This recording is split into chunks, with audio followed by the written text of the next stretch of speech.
Hey, if you're thinking about buying or selling a home in the FM school district this spring, you really need to watch this video. And the reason is that, real estate is local.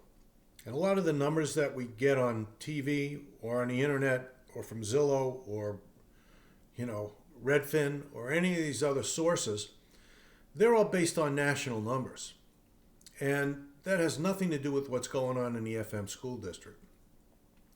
In addition, even the numbers for Onondaga County as a whole are not necessarily indicative of what's going on in the FM school district. So if you live in the FM school district and you think about selling, or if you think about buying a home in the FM school district, you really need to know what those numbers are.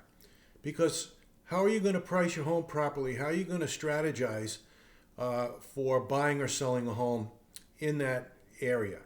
See, each little community is kind of a mini market in itself. So what I'm going to do is I'm going to put up the numbers for the FM school district for this February versus last February and year to date. I'm going to put up the numbers for the FM school district, and on the opposite side of the screen, I'm going to put up the numbers for Onondaga County, and you'll see how much how much of a difference there is in some cases, especially when it comes to pricing. So we're going to start with new listings, and I'm only going to go over the numbers for the FM school district. You can look over on the other side of the page and compare them to Onondaga County. It's just more expeditious. So new listings for the month of February in the FM school district were down 13.3%. 13 new listings versus 15 new listings. And year to date, they're up 7.7%, 28 versus 26. Now, percent-wise, it sounds like a lot, but raw numbers, it's really not very significant. The new listings are pretty flat this year versus last year. Now, pending sales, which are homes that went under contract 90 to 30 to 90 days ago, and are waiting to close, those in the FM school district for the month of February this year versus last year were down 50%. 8 pending sales versus 16 pending sales. And year to date, they were down 3.7%, 26 versus 27. So year to date, not much of a difference. For the month of February, you could see that it's kind of slow, and that could be because January and February were pretty rough as far as the weather was concerned, and it may have kept some buyers away. Closed sales, which are the successful ones, the successful sales, for the FM school district this February versus last February were down 25%, 9 versus 12. And year to date, down 29.4%, 24 versus 34. So that's a little more significant. And again, a lot of this may have to do with the weather that we had in December, January, and February. We're going to see going forward. Days on the market until sale. For the FM school district, this February versus last February, down 59.6%, 19 days versus 47 days. And year to date, down 56.8%, 19 days versus 44 days. So what does that tell us? That tells us that the homes that are priced right are selling more quickly. Buyers are on it, okay? And there's also must be some negotiation in there too, because 19 days is a little more than it was as far as getting deals last year, for the better part of last year. For the most part, it was below 19 days. Now what everybody's really interested in, that's the price. So we're going to look at the median sale price first, because that's usually the most indicative of what's going on in the marketplace. The median sale price in the FM school district this February versus last February was down 1.4%, $375,000 versus $380,500. And year to date, it was up 4.9%, $385,000 versus $366,950. The down 1.4% is really not very indicative. It's almost flat. So it's really nothing to be concerned about. Now, if we look at but if you compare those to the median sale prices for Onondaga County, you're going to see a big difference. Now let's look at the average sale price. The average sale price for the F-M school district this February versus last February was down 13, was up 13%, $458,206 versus $405,554.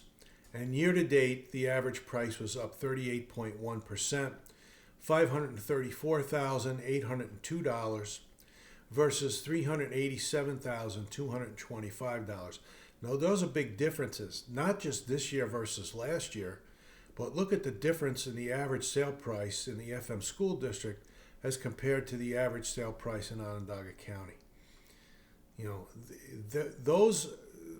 the median sale prices and the average sale prices right there are a reason why you really need to know what's going on in your community or the community you're looking to buy in,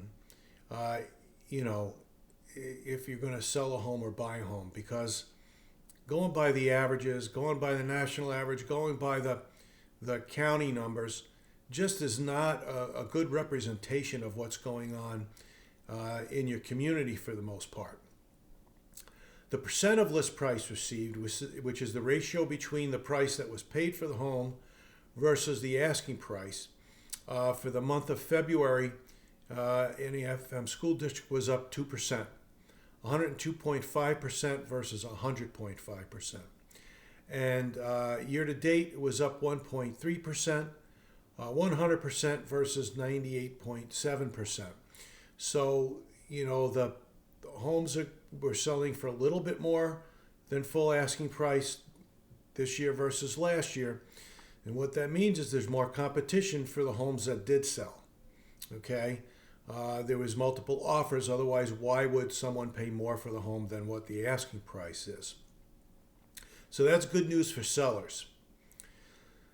The inventory of homes for sale for the F-M school district was up 17.9%, 33 versus 28. Not a big difference. And the fact that the number of new listings were down really means that some of those in the inventory are homes that's been sitting on the market for maybe a month or so, or the deals fell through and they came back on the market. But really and truly, five homes is not going to make or break the month. The month supply of inventory is a much more important figure. The month supply of inventory is how long would it take to sell all of the active listings under the current market conditions. And for the F-M school district, it was up 16.7%, which sounds like a lot. But it's 1.4 months worth of inventory versus 1.2 months worth of inventory. And that's really insignificant. Because if you watched any of my videos in the past, you'll know that I've told you that a balanced market is 4 to 6 months worth of inventory. A buyer's market is more than 6 months worth of inventory, and a seller's market is less than 4 months worth of inventory. And we're clearly below 4 months worth of inventory. We're below 2 months worth of inventory. So it's definitely still a strong seller's market in the F-M school district. So if you're a buyer, you've got to understand this when you decide that you're going to put an offer in on a house that's for sale in the F-M school district. And you're going to have a good strategy. And if you're a seller, you need to know this. But you also don't want to overprice your house. You want to price your house in a sweet spot where you'll get the most buyers fighting over your home, because that's when you're going to get the highest price for your home. And the best way to do this is to hire an experienced real estate agent to work with you. I've been helping people buy and sell homes in Onondaga County for over 26 years. I would love to work with any of you that are thinking about buying or selling a home. Please just reach out to me. Let's get together and discuss what your goals are and see what we can do to put a plan together and make sure that you can achieve those goals. Okay? So I hope you're having a great day, and I really hope to hear from you.